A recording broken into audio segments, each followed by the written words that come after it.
Hey guys, Welsknight here, and welcome back to another episode of Hermitcraft Plays Vault Hunters. Hope you guys are having an awesome day. I'm having a fantastic day. As you may notice, I am up to level 60. I have been grinding away, dumped another expertise point into this one, Lucky Altar. One more and we'll have that maxed out. But the reason I'm here on the spawn island, I was running vaults and I found another vault artifact, and it looks like this is one that we have not yet found. So I'm going to add that to the collection. But yeah, what are we up to now? 4, 5, 6, 7, 8, 9, 10, 11, 12, 13, 14.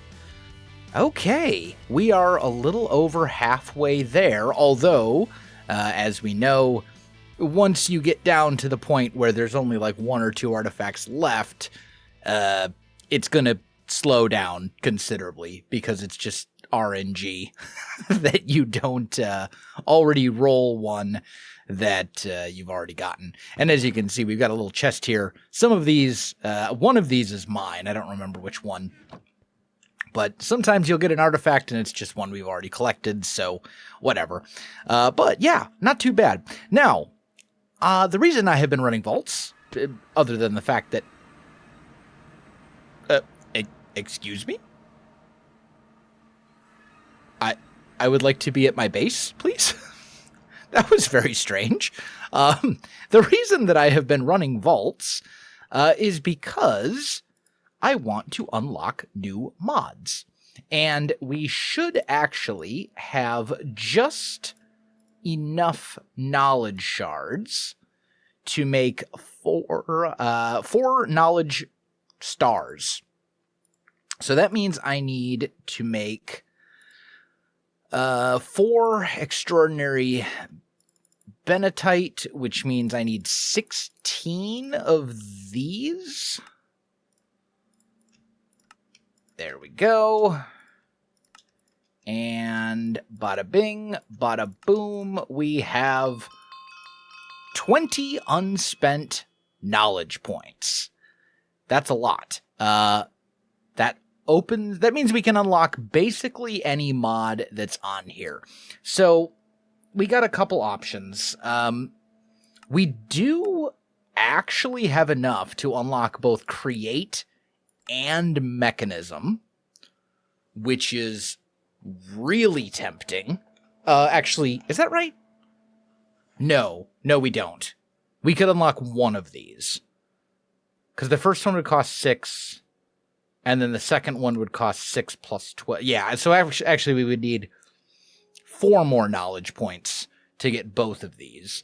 But we can also unlock eye spawners, which will leave us with 1 knowledge point left. And then, oh man, we're only 1 away from unlocking dark utilities and mob spawners. Man, we got so many options. I don't know what I want to do. Let me do some research into each of these individual mods, and let's figure out what the best way forward is. Well, my friends, I think I have reached a decision, and it actually kind of lines up pretty well. Our next Vault Crystal requires 323 arrows, and after an entire night of mob killing, I managed to get what was that? 146. So a little less than half of what I actually needed. So I think that kind of settles it, but I was planning to do this anyway. So we're going to go ahead and do mob spawners, which unlocks the eye spawners mod.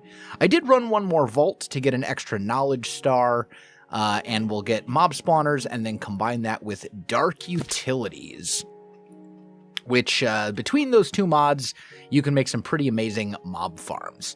So the first thing we need to do is we need to collect a whole bunch of hostile mob spawn eggs. And the way that we do that is we take these eggs here, these mystery eggs, and we need to turn them into hostile eggs instead. And then you open them and they give you a random thing. So let's just do like, let's just start with 8. They each require 2 vault diamonds, 2 vault meat, and some vault essence. But let's just start with 8 and see what we get here. So we got Stray, Drowned, that's actually very good. Skeleton, Cave Spider, Zombie, Pillager, and Creeper. Okay, that's not bad. I already had a Pillager egg, I believe. Yeah, I already have a Pillager. So what are we missing? We've got spiders, skeletons, and then, let's see. We have skeletons, spiders, zombies, and drowns. The strays are kind of whatever, and creepers. Those are really the big ones that we need. Now, you can actually get other stuff too, like ghasts and piglins. Actually, yeah, that would be another one we probably would want. Would be like a zombie piglin. Let's do like 8 more. We've got a whole bunch of these mystery eggs. Let's just keep going.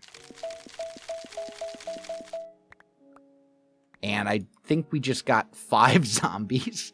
But we also got Husk and Piglin. Okay.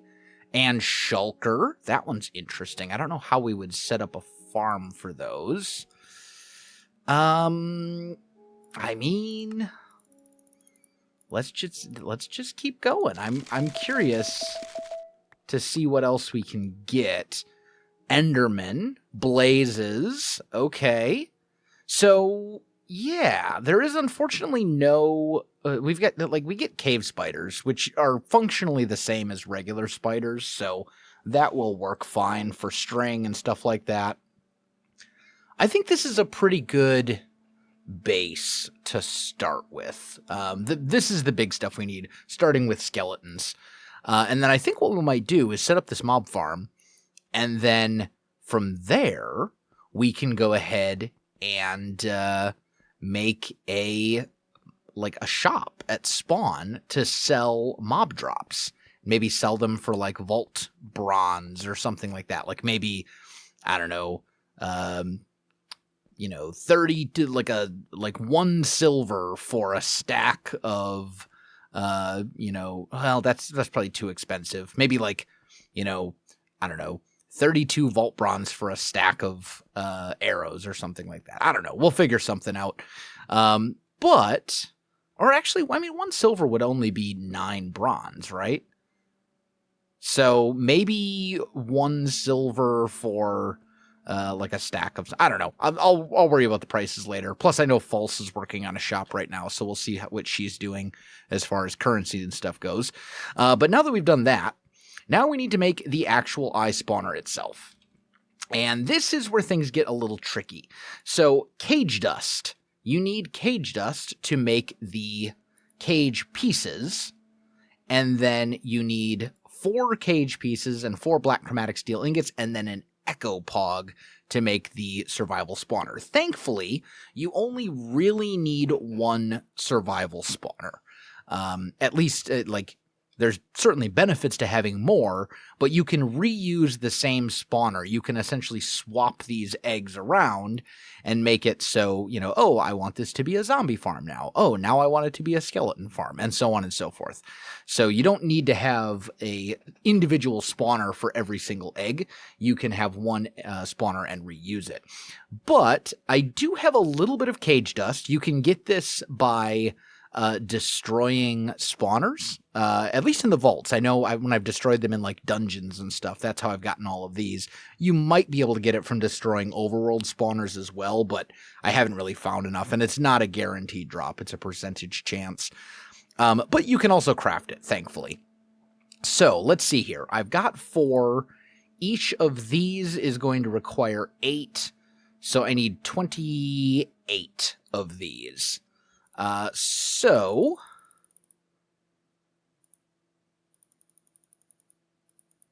Well, why does it only stack to 7?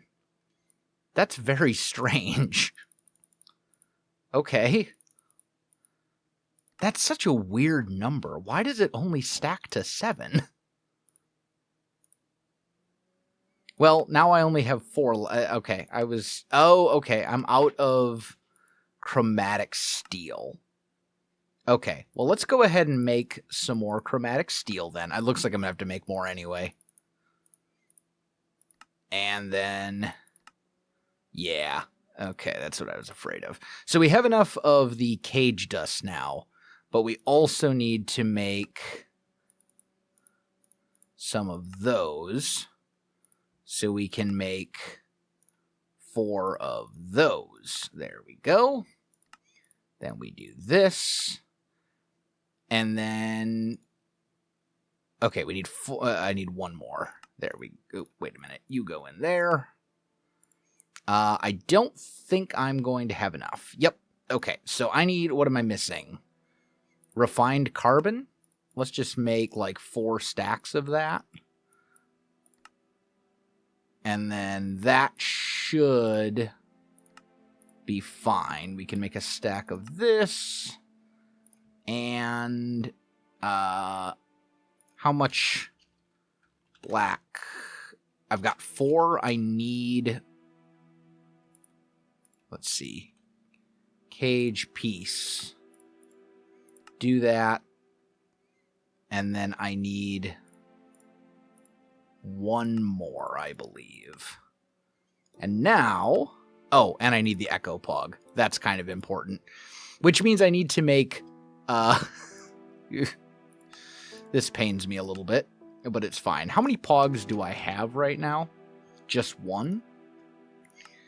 So I need 7 more.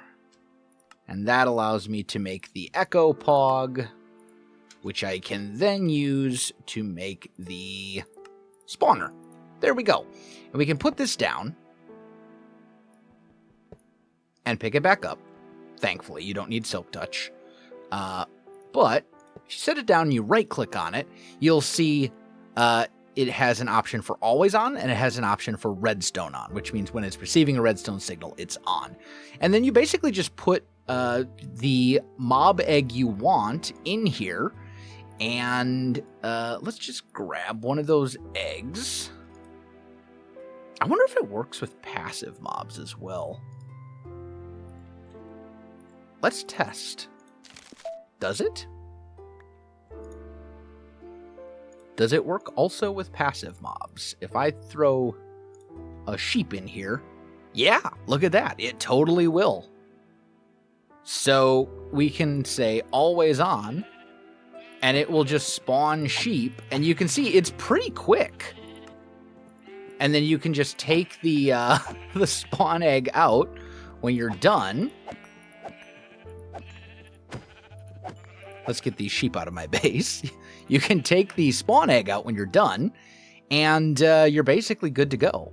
So yeah, that will totally work. And just in that tiny little bit, I got like 42 mutton. Not too bad. Cool. So good to know. It works with passive mobs too. But yeah, that's basically how it works. You put the spawn egg on, you provide it a redstone signal, or you can just leave it on always on. I will be setting it up to a redstone signal because I'll need to be swapping out the eggs and stuff. And then it will just spawn mobs. So not too bad. Now, the thing is, we don't want to obviously set this up in the middle of our storage room. That would not go very well. So I need to dig out a proper mob farm location, and also we're going to want to do stuff with dark utilities as well. So these vector plates, these will move mobs, and you can actually do fast vector plates. They're not super expensive. Like, we've got a lot of Larimar. These things are pretty quick. They'll move the mobs where you want them to go. And then blank plates are also pretty easy. Just cut some chromatic iron ingots in a stone cutter. Like, that's super simple. And then damage-wise, we have some options. So we have the damage plate. We have the player damage plate. Causes player damage to anything that walks on it. I just realized that requires an echo pug as well. I don't think that's expensive. Okay. Well, is there a way to do, like, fortune on these? I should look more into dark utilities and learn what I'm doing. Because, like, there's ways to do this. Slowness, ominous, frost, withers entities. We could just kill them with wither damage. That's interesting. I mean, it wouldn't work on wither skeletons, obviously, but we don't have wither skeletons anyways, so I don't know. I'll look at this and see what we want to do. I think we're probably going to want to be going with a player damage plate, but holy cow, are those expensive. We could do just a regular damage plate to start with, although maybe we just go like old school vanilla and drop them off a cliff for now. Because these things get expensive real quick. Like the movement plates, the vector plates aren't too bad, but actually damage-wise, like, oof, that's rough. So yeah, let me look into Dark Utilities a little bit and see what the most cost-effective way to do this is going to be, and then we'll go from there.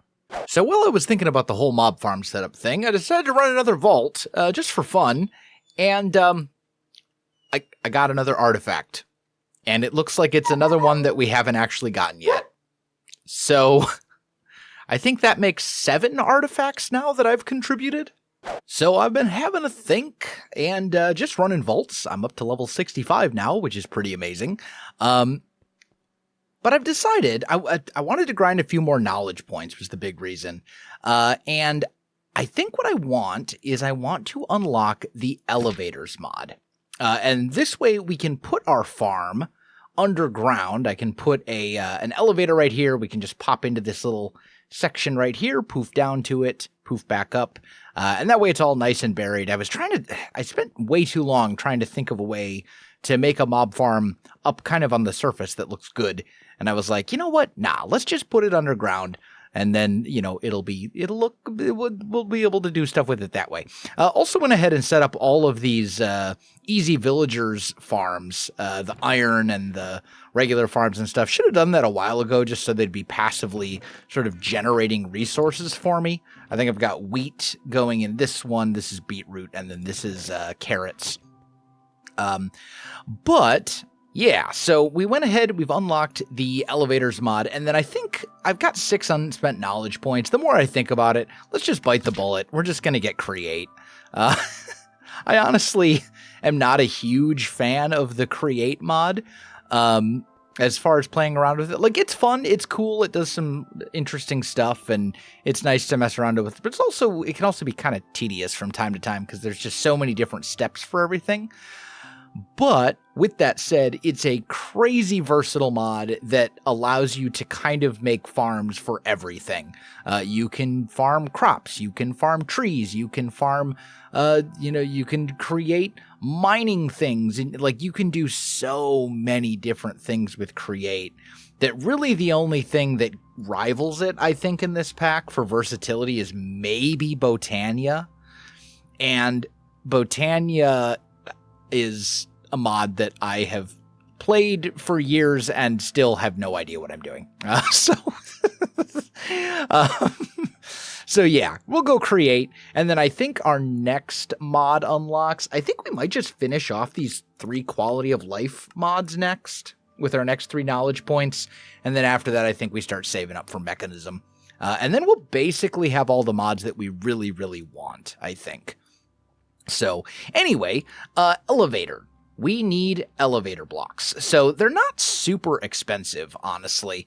Was it just it's just a perfect Larimar, which is like nothing. So let's just throw a couple of those in there, and we'll just go ahead and make ourselves 2 elevator blocks, and then let's dye them red. Oh, I don't have any red dye. I have 1 red dye. Okay, fine. You know what? Give me 1 bone, and I will I'll get some bone meal. Since I have a rose bush outside, and we can turn that into 2 red dye. So there we go. And now we have red elevator blocks. That way they stand out a little bit. I suppose maybe for the mob farm, maybe we should have gone like black or something like that. I suppose that could have worked too. But what we'll do... Oh, I need my Paxil. That's right. I forgot. I took it out of my inventory. We need our unbreakable one. And then we also probably want maybe even both of our shatterers. But what we can do, we just put this here. We throw this guy down. Actually, that's not where we want it. Well, it is, but also... Actually, let's do this. There we go. And then we just got to figure out how far down we want to go. And the thing is, I don't know what the range on these elevators is. I could check the configs. In fact, I think I probably will do that. But the way this works is real simple, just for demonstration purposes. You line them up, space to go up, shift to go down.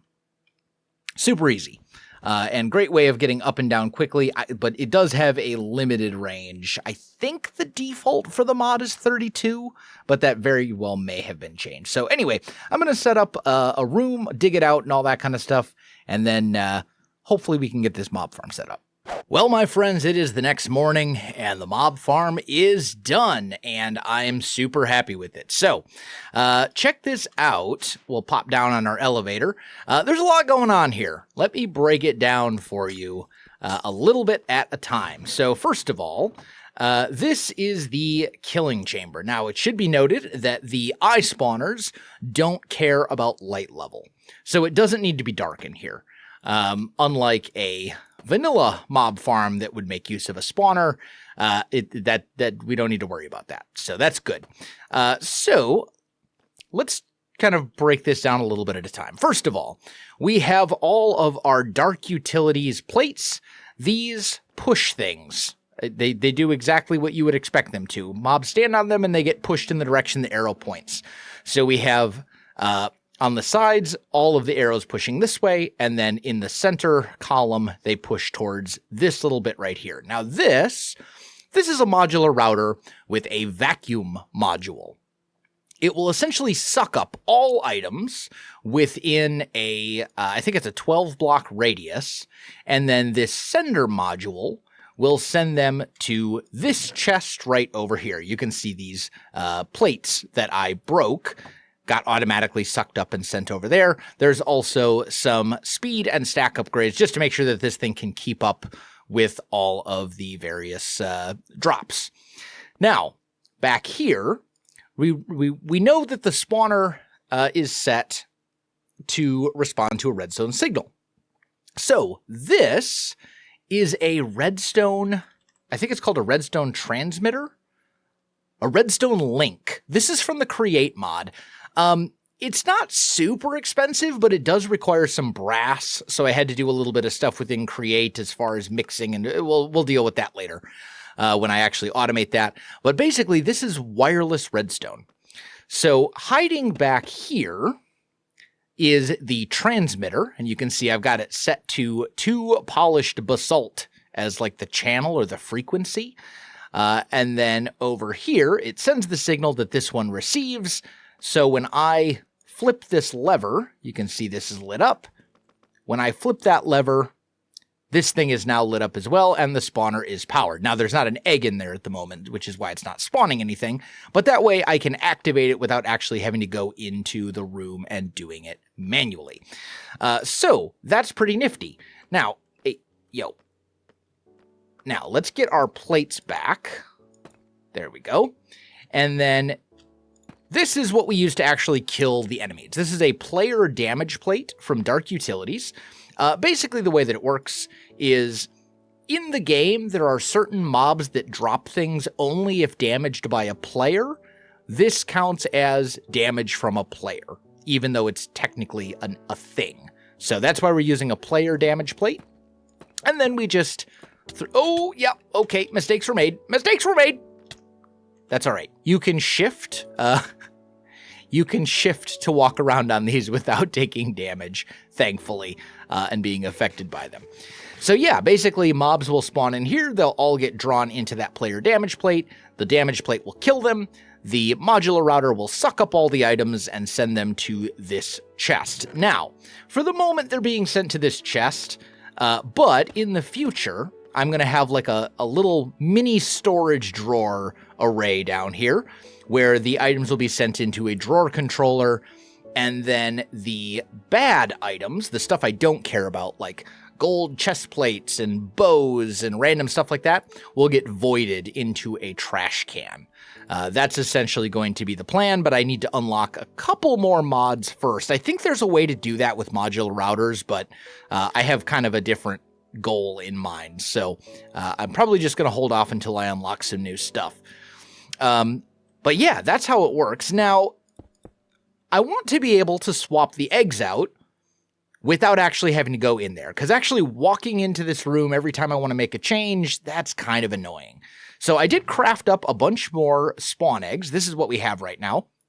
And let's say I want to do drowned spawn, right? I have 2 chests here, sitting on top of 2 modular routers. These modular routers are basically mirrors of each other. This one has a sender Mark II and a puller Mark I, and this will send an egg. It will pull an egg from this chest right here. And actually, we could swap these if we want. And swap these. It doesn't. I don't think it actually matters. But basically, it will pull an egg from this chest and send it there. And then this one is the reverse with a sender Mark I and a puller Mark II. It will pull the egg from the spawner and send it into this chest. So all I need to do to put a new egg in there is throw it into this chest and flip this lever, and you can see it sort of beams its way in there, and now there is a drowned egg, so I can flip the lever to turn on the farm, and it will start spawning drowned, and we'll start getting drops. And then once that runs for a little bit, I'm like, okay, I'm done with drowned now. I can turn off the farm. I can flip this lever for the old egg. It will poof the egg back, put it back into this chest, and I can say, hey, I want to do blazes now. And we can do this. Oh, I forgot to turn this one off. Mistakes were made. Okay, well, I'm going to have to get a new blaze egg. Oops, I right-clicked on the wrong thing. Let's just say we want to do spiders, I guess. There we go. It'll poof that, and now I can spawn spiders. And I can make all these changes without ever having to walk into the chamber. So that's pretty cool. And then all the drops will sort of filter their way in here. So yeah, that is the mob farm. It is working. I'm a little disappointed that I just wasted my blaze egg. That's highly unfortunate. Now I need to craft more, which is not great. But hopefully we'll get another blaze egg. This might be rough. I wonder if this works on Endermen. Let's actually test that out. Turn that off. I know the farm is tall enough that it should in theory, but they have a nasty habit of teleporting. So let's just let this spawn one wave and then turn it off. No, they teleport away. Okay, so I would need some way to prevent them from teleporting, which is doable, but I was just kind of curious as to how that would work. Okay, good to know. But anyway, yeah, that's the farm. It doesn't work on Guardians because they bounce around and basically just fly around everywhere and mostly ignore the pressure plates, so I'm going to have to figure out something separate for them. It works fine for creepers, zombies, skeletons, spiders, pillagers, piglins, zombie piglins, blazes, if I didn't ruin the spawn egg. But yeah, I mean, it's a pretty good farm. I'm super happy with it, and I think it will serve us very well. Well, my friends, I think that's about all the time we have for today, so I'm going to call the episode there. If you enjoyed the video, you know what to do. Links in the description below, so check that out as well. Otherwise, my friends, thanks for watching, and I'll see you in the next one.